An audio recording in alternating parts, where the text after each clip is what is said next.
Today's a very important episode on a very important topic. I hope it helps. Stay tuned. Coming up. Thanks for listening to the show today. I'm your host, Diego, D-I-E-G-O.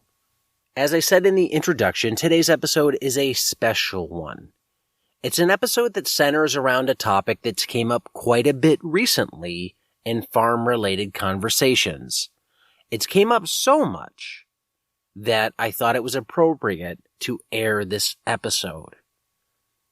The topic of today's show is depression, and this episode is an inside look at the world of depression and suicide. Depression is something that affects 20 million Americans a year. That's a lot. And no doubt some of those 20 million are people just like you listening to this show. And I think it's probably pretty safe to say that some of you listening to this show have struggled with depression in the past and may be struggling with depression today. With 20 million Americans being affected, it's not that uncommon. Farming is hard. Running a business is hard. Being a parent is hard. Being a partner is hard. And a lot of the hardships we face in life lead to low periods. And these low periods can hit hard and they can be very prolonged. And people don't like to talk about them.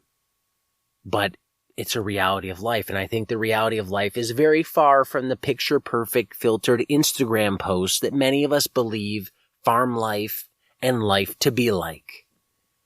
It isn't all cute kids, perfect produce, and dogs.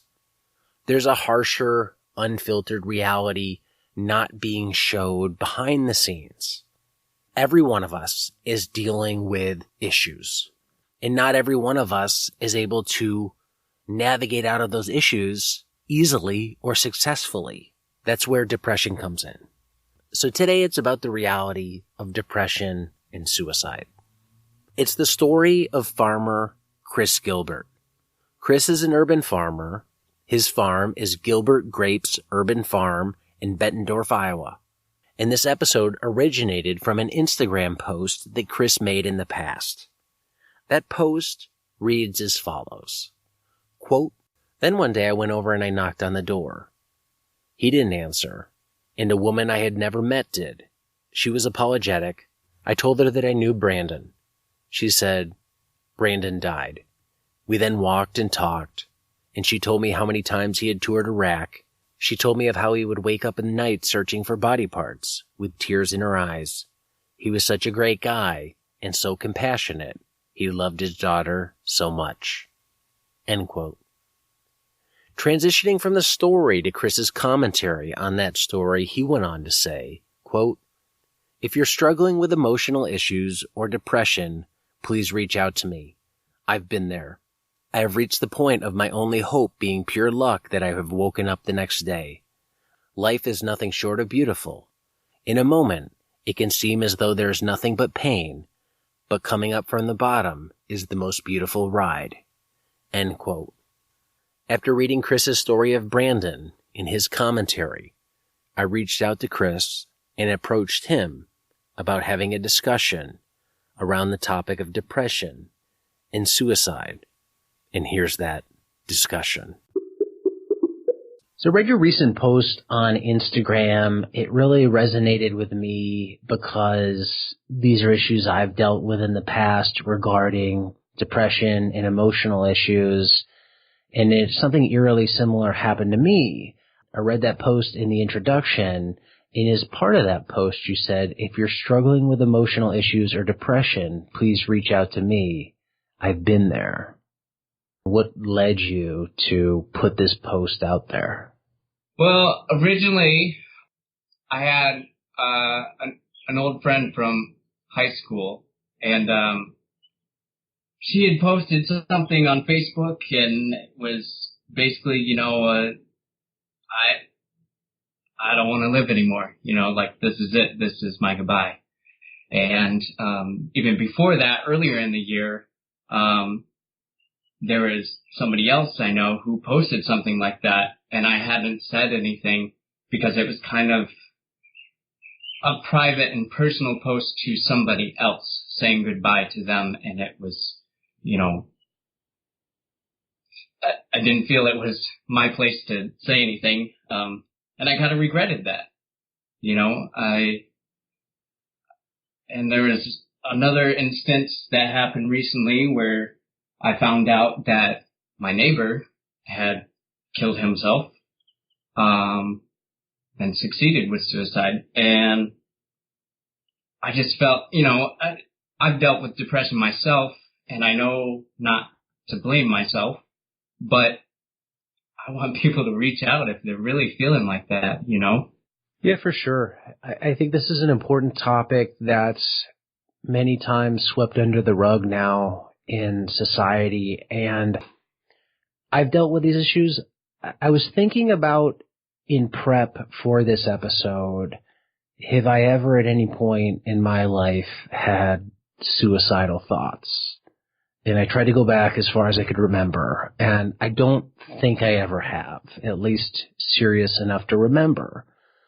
But there's definitely been times in my life where I felt what is probably classified as depressed, just sad, out of it, not wanting to go out there and get after the day.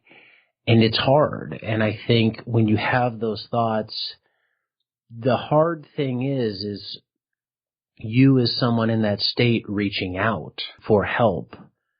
And if you can have somebody on the other side reach in, that's something that becomes a game changer. At least that's what's called me out on it a few times. It wasn't my realization. It was somebody saying, hey, are you okay here?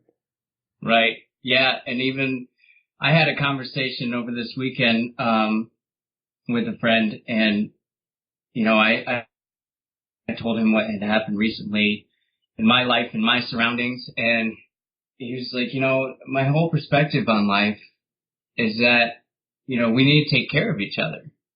And just something as simple as just saying hi and just, asking how somebody's doing, or, if you haven't seen somebody or heard from somebody in a while, call them up, go over to their house. I do have some guilt with my neighbor, like I hadn't seen him in a few weeks, and I feel like, maybe if I would have just reached out to him too, that maybe it would have provided some relief to the perception of his reality in front of him, Yeah, and as you indicated in that post, he was a vet. And there's a lot of vets that struggle with these issues. I'm in San Diego. It's a big military town, Navy and Marines.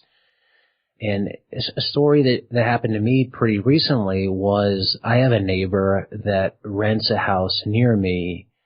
He's in the Marines. His dog got out, and his dog got into my garden and couldn't get out. And I had to take his dog back. And I was talking to him, and they actually adopted that dog from a Marine who had just killed himself, committed suicide. So it struck me as here was somebody there who was a young guy. He has a girlfriend or a wife. I'm not exactly sure what the relationship is, but it showed a bond amongst Marines to me that get it. This sounded like it was a sudden occurrence, and he was gone. This dog was there, so they took the dog.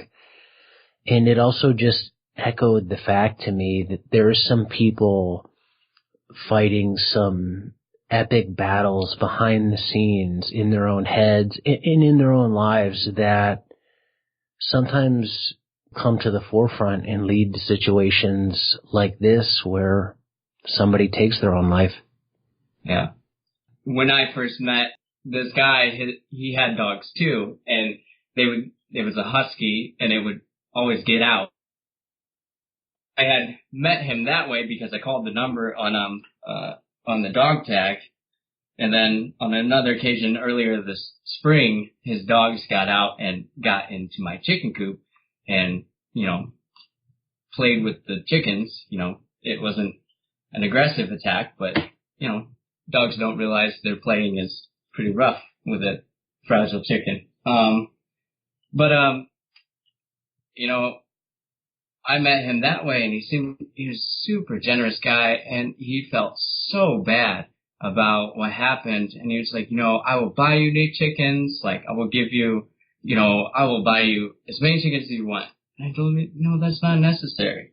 And, you know, he made me take his number, and then I didn't call him because I wasn't really that concerned with it. And, but he ended up calling me and asking, hey, can I come over?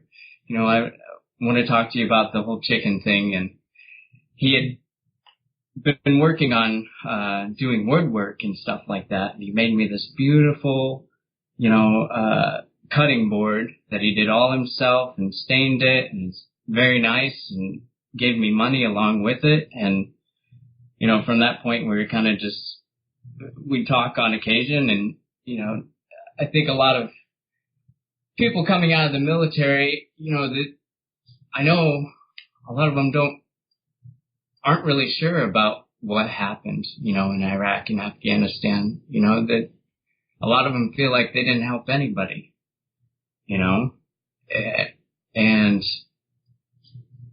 I guess that really just weighed down on him because it wasn't apparent from, you know, the conversations that I had with him that, you know, he was in that much trouble, you know, with himself. Yeah, I think a lot of these vets compartmentalize it. Is my experience from living around some. There was actually a gentleman that came to PV1, and I ended up talking to him. He was a vet, and he was somebody who toured in Iraq, and his job was essentially manning a drone, more or less. And he said it was like watching war on TV all day, every day, and you're in control. And he had a lot of issues as a result of that when he had gotten out. Like trying to recall exactly, but it was like he had trouble looking up. He was just look at the ground, have trouble looking at people in the eyes.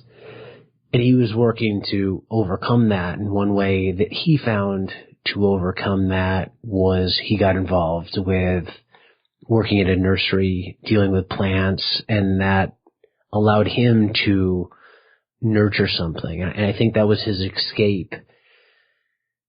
And I think everybody, whether you know it or not, there's potentially people like that in all of our lives. It doesn't mean they're vets, but there's people that go through situations that try you to the limits. So I like the idea that you really emphasize in that post of, you know, life is nothing short of beautiful. In a moment, it can seem as though there's nothing but pain, but coming up from the bottom is the most beautiful ride. What would you say to people who maybe know somebody that is having emotional issues? That would be tough because, I mean, you know, myself personally, I've had a lot of emotional struggles and struggles with depression, struggles with hypomania and anxiety and so forth. And that's the thing that it you know, why I spoke and said, you know, reach out is because almost when you're that far into it and you are depressed, it's almost like you feel burdened to ask for help, you know? And it's just so difficult because I remember when, you know, my most depressive episode that I had was probably in like 2007, 2008 when I was in college. And, you know, first experiencing, you know, living out on my own. I have roommates and stuff like that. And, you know, I fell into a depressive episode and people did reach out to me. And then I wasn't, you know, at a point where I was going to hurt myself, but I was hurting my life. I didn't have a job. I was collecting cans, eating peanuts and drinking Powerade for nutrition. And,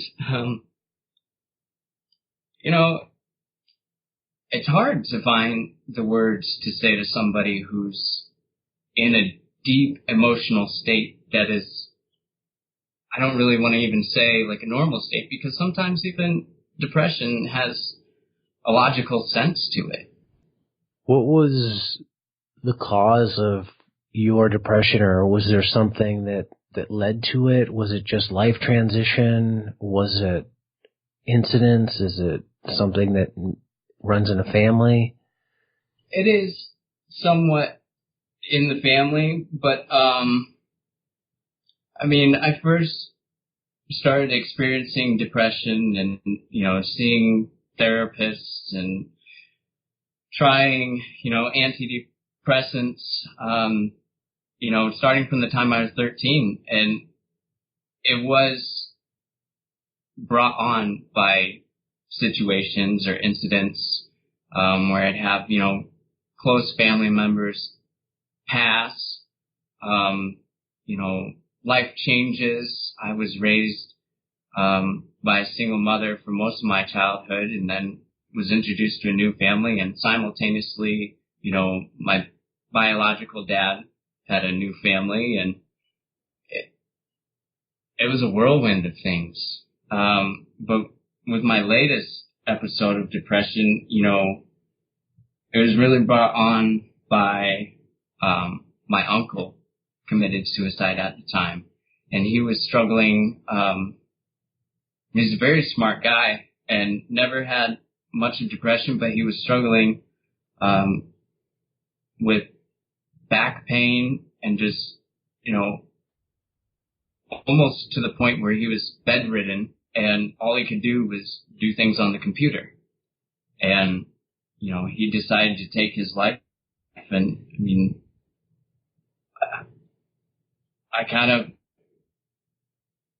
it affected me, but I understood at the same time that he was in great pain. But other times it comes out of nowhere. When you were feeling like that, what was it that eventually got you out? Like, how did you turn the corner? I guess being depressed for so long got so old to a degree. But really, I still feel like depression lingers.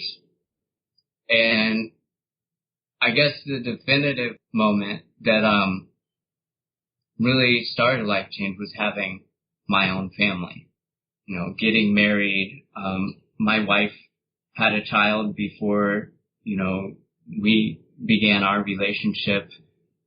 I guess having something bigger than me to take care of really forced me, not in an aggressive way, but forced me to reconcile my differences with myself, my guilt with myself, and my own self-needs, and sometimes even feelings, to be the person that I needed to be at that moment. Do you think that not depressed and happy are the same thing? I don't know. I would say that they aren't the same thing. Do you think that if you're somebody who's had a history of depression, that if you're not happy in life and you're just getting by, that's a dangerous place to be because you're just a step away from depression? Oh yeah, definitely. Even after, major depressive episodes with myself, I knew I was right there. I knew, like, if I'm not careful with my thoughts, if I'm not careful, with my next move or my diet or my exercise or my relationships with people, that I could fall right back into it. Even now, in particular, I've been really paying attention to my mindset and the thoughts I think, just because of everything that's happened in my life recently. It can just trigger, and it unfolds to thinking about past events, and you feel a little guilt now, then you think about the guilt that you felt then, and then all of a sudden you're laying in bed all day. When one of those thoughts comes into your head that's not suicidal, but just negative, how do you handle that now? I ask just not as somebody who is trying to avoid a depression, but, one of my goals is to try and be happier. And part of, I think, getting there is dealing with those types of thoughts when they come up. So I'm curious how, when issues like you just referenced come up, how do you mentally take those on? I don't know if my way of doing it is the healthiest way. Sometimes I just know that I need some time to just think about things. And I mean, I don't have really too many negative thoughts now because I really, really changed my outlook on the world. But I just try to love myself, I think depression, stems from anxiety. And a lot of times in anxiety, things that tons of people do are products of anxiety. For instance, wanting to be liked by everyone, wanting to please everyone. Those are the source of anxiety. We can't expect everybody to like everything about us or everything we do, or, expect things that we don't have control over. It's interesting to talk on anxiety because 2 hours ago, I talked to Eric Olson for a podcast, which may or may not be out by the time this one airs. And in that episode, he talked about he's dealt with anxiety himself in the past. That's been a big issue for him. And he's put a lot of work into trying to set himself up so he has a healthy mental state, appreciating things, taking breaks, relaxing, having gratitude, those types of little things to help get the anxiety out of the system, if you will. And I think it's something that, again, like depression, runs more prevalent in society than we think. And it's one of those issues that you hear about celebrities dealing with this down to people that are homeless. It spans the whole spectrum, and it's not money, it's not situations that control these things. It's mental, and I don't want to claim to be any sort of expert, but I'm sure there's a variety of reasons that cause these things and trigger them. And I like one thing that you said in there of you changed your outlook on the world. How have you done that? How do you view the world now versus then? Well, I think it's your perception that controls how you view the world. And, I mean, why do we have to accept the reality that, the media puts in front of us, that, our parents give us, or, coworkers give us, or anything like that? I mean, when you are in social situations, your reality, not your perception of reality, is molded. And in all of my life situations, my perception of reality ended up being a dim one, where I didn't understand my family situations. I didn't understand relationships too well. I didn't understand, why, certain socioeconomic positions existed. And I just got fed up with it. I mean, even if the world is purely evil, which it's not, or, that there's only one path or a certain way to do things is presented to you, I don't want that perception, and so what I did was I decided what I wanted to do. And I molded it off of, what I saw was necessary. And I said that I'm going to change my reality. I'm going to change what I do. I'm going to create the world I want to live in by being active in certain activities. How did you go about that? I'm curious because I've done something similar lately. Did you write that down? Was it something you sat there like one day or over the course of some period of time and really thought about and said, okay, here's what I need to do to change that? Or was it just a gradual, each day you kind of shifted? What was the process of going from, A to B where you are now?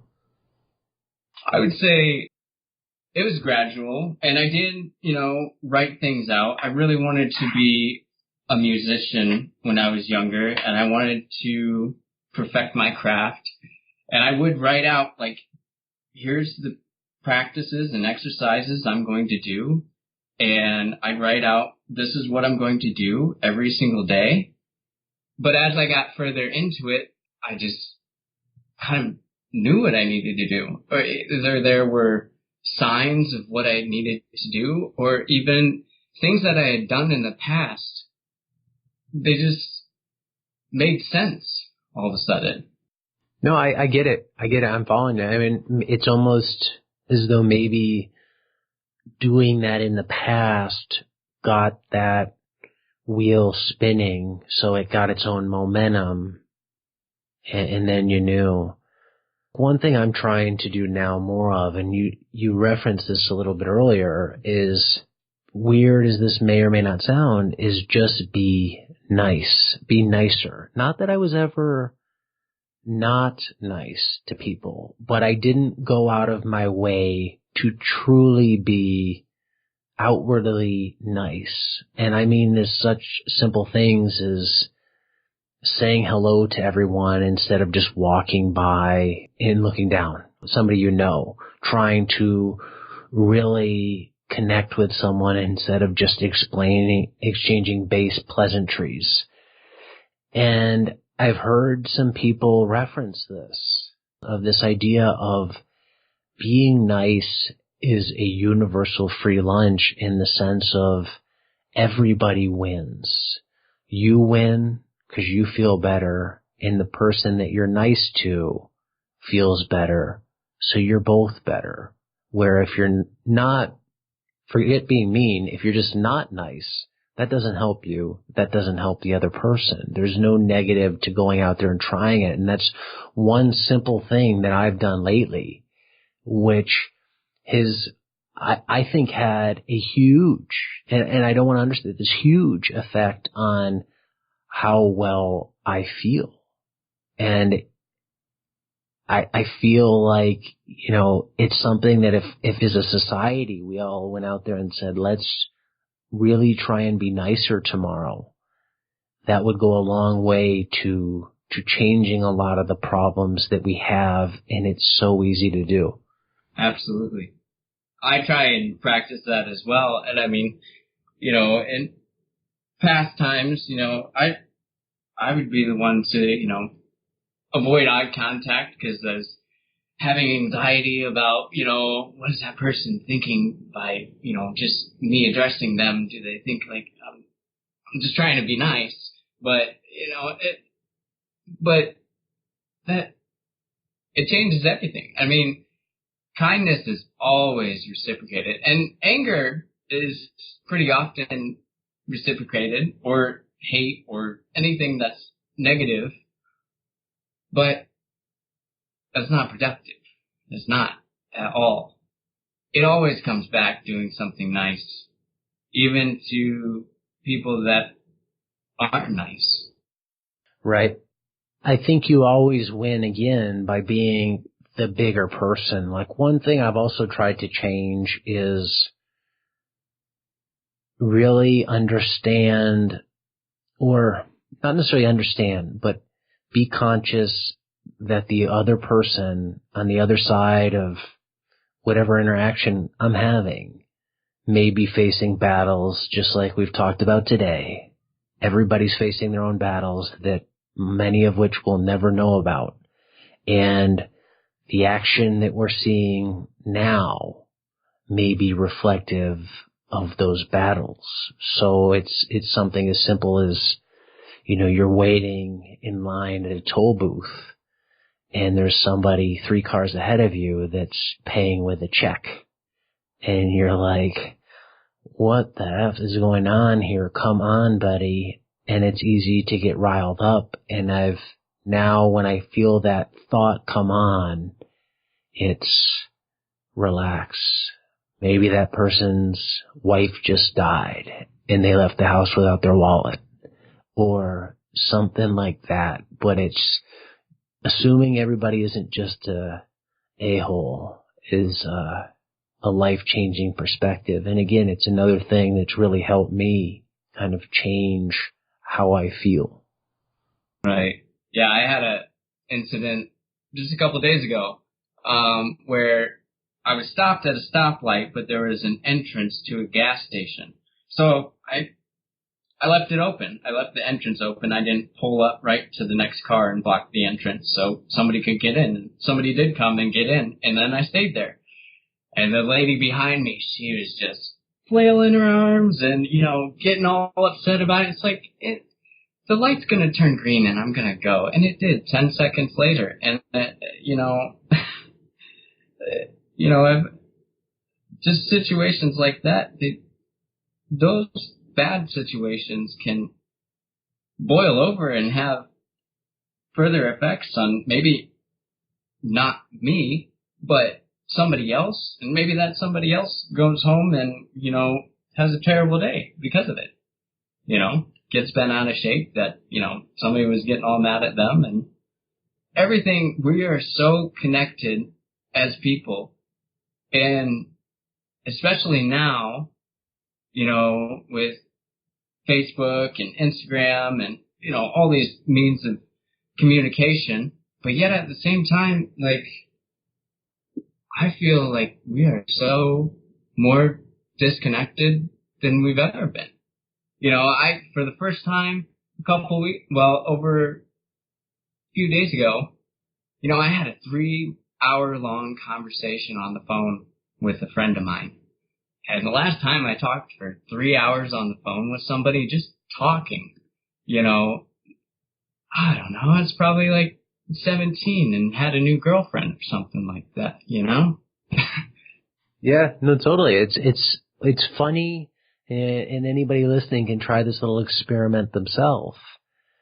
Anytime you find yourself waiting in line at the store, waiting for food to come at a restaurant, caught at a red light, in between phone calls or a job at work, waiting for somebody to counter to get whatever you ordered, see how many times you try and pull out your phone.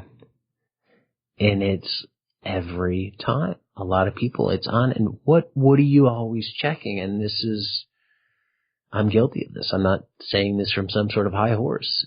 And it's when you're doing that, think about what's on the other side of that action. You're not conversing. Like you said, you're not observing or interacting. And if we just become a society that interacts all online, which I'm not going to say that's 100% bad, but it's not 100% good either.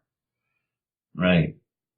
Yeah, I've noticed in my conversations with people, I talk about stuff on Facebook or something that I saw on Instagram or something like that, and I always have a moment where I'm like, do I really want to be referencing everything that I do online?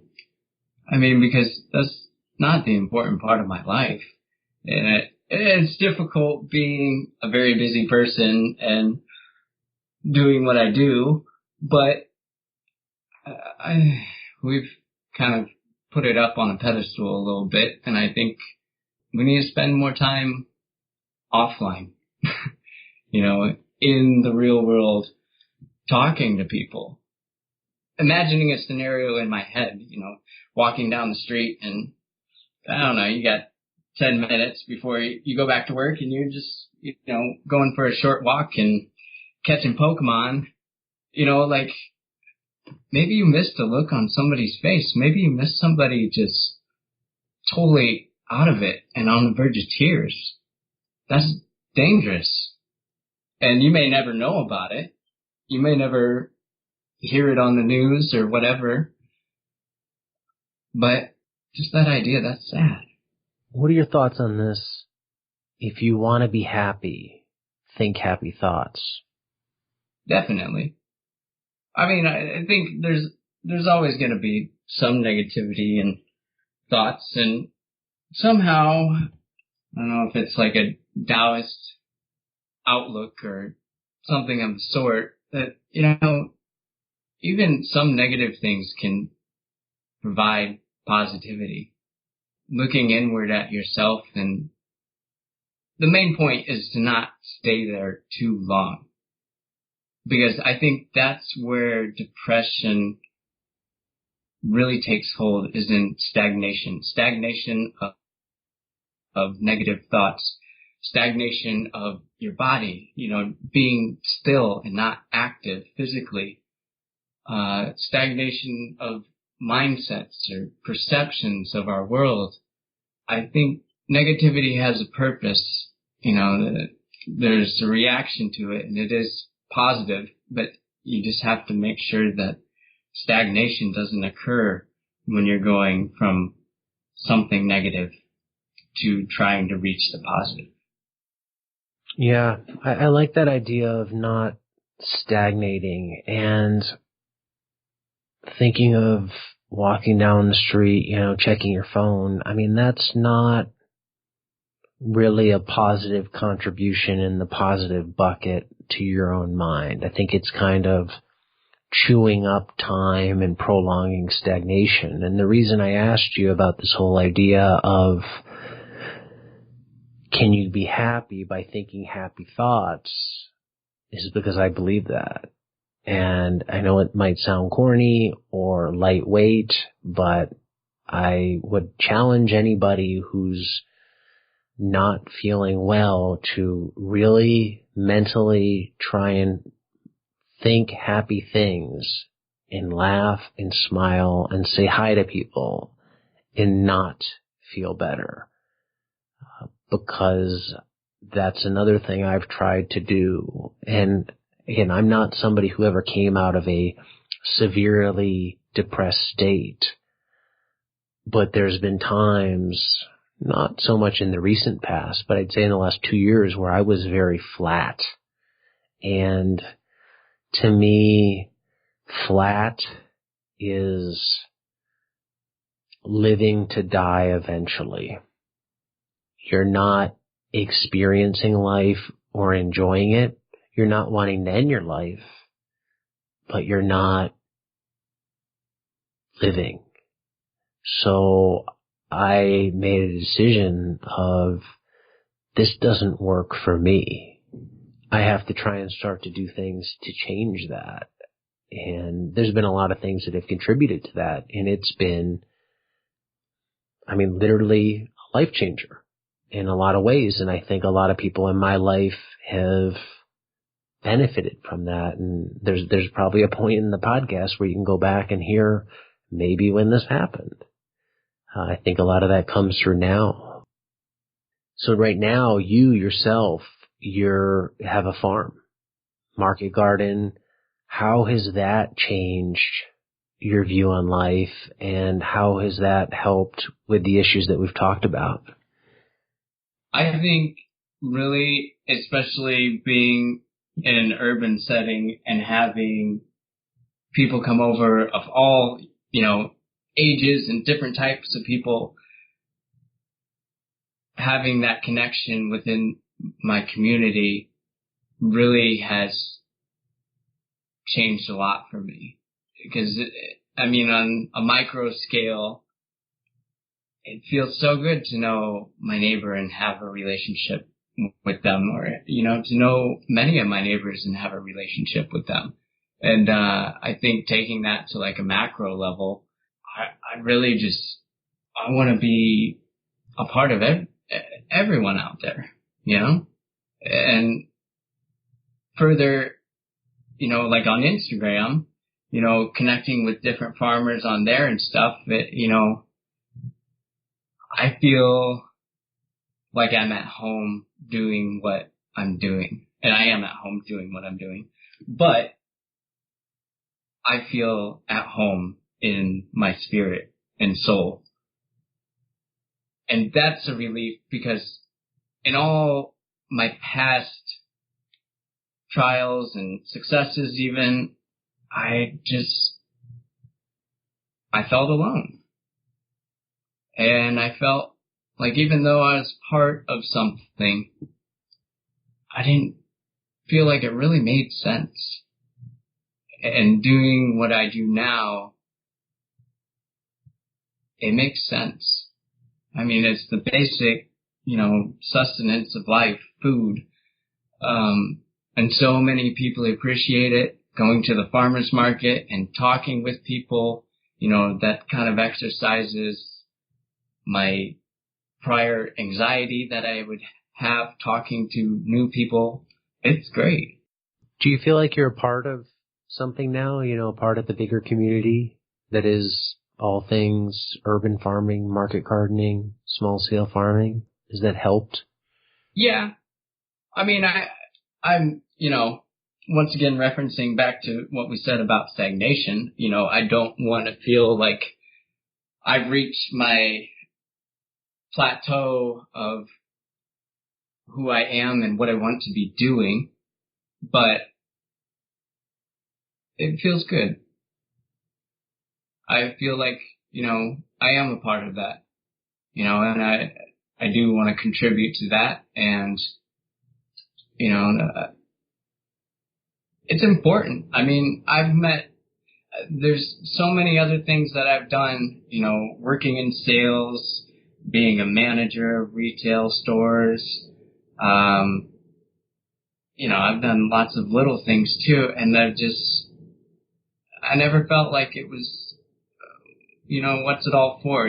Previously the thing I was most passionate about was music, and at the same time, sure, it makes people feel good, but most of the time you're sitting alone at home and, practicing what you do, and then you get on stage and then you disappear in the crowd, and then it's all done and you go home and sleep, and there's a whole, drug culture with that and so on. And with farming, that's not there. People are trying to get people to eat healthy, teaching kids to eat healthy, especially raising my little kid. I want him to eat good food. I want him to know where it comes from. It's important. What's interesting there is this idea of perspective, because I totally agree with what you're saying. It's important to find your place. And you talked about musician and how you go on stage, you go to a different show. And there's many a time, probably a week, that I think, man, I wish I was a musician. I wish I could go on stage, play a show in front of a crowd that I could actually see and feel that and then go off. And it's interesting to hear you be like, well, this is what the musician thing is. And I'm like, I'd kind of want some of that for a little bit.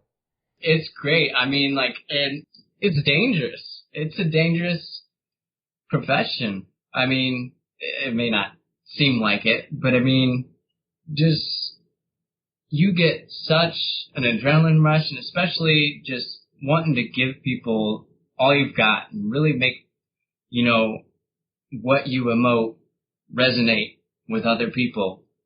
That's something really powerful and something that music can do almost on a whole nother level compared to, any other entertainment or form of communication.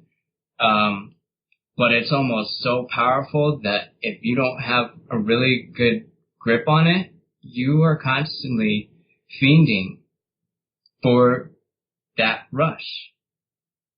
And, I found, music makes me depressed. It does. As good as it makes me feel, the times that, I come back from that world, that I create, or, in the instance of playing somebody else's song, the world that I experience of theirs, it's not fun to come back down, Yeah, I guess one important key in all that is to know yourself, and be in tune with that. Given that everything we've talked about today, is there any final words that you would want people listening to this to hear regarding issue of depression and suicidal thoughts? I think the one thing I would want people to know is that you are not alone. There are so many people out there that are depressed too, or have gone there and back, and there's plenty of people that have gone there and not come back. And that is the one thing that you can't take back, is you can't come back once you decide that you're done. And if people feel like that, they have to reach out, because it's hard to reach in. I know from my own experience that it's hard for you to let somebody in because you feel like they don't understand, or that you just want to do it on your own. But it's a lot easier with help. Yeah, thanks for taking the time to share this, Chris. This is valuable information. It's a critically important topic, and I'm really thankful that you came on to do it. I know it's not always easy to talk about, and it's personal, but thanks for sharing it. Absolutely. Thank you. There you have it, Chris Gilbert. I really want to thank Chris for coming on the show today and sharing his story. This is definitely a hard subject to talk about, but it's one that affects so many people. I want you to think about this episode as you go through this season and life. Take some time for mental health when needed. I can assure you that it will be needed at times. It's not always about doing more, and sometimes doing more comes at the expense of our mental state. So be cognizant of that and be careful. And if you're someone who's struggling with depression, the best that I can offer is that there are a lot of people like Chris out there who are willing to listen and help. And if you know someone who might be depressed, don't sit there idle, get involved. Solutions aren't easy or instant, but being alone or leaving someone alone probably isn't the best solution. It's a serious issue. I hope this episode sheds some light on those issues, and I hope it motivates people to help people who are struggling and also get some help if you are struggling. Thanks for listening.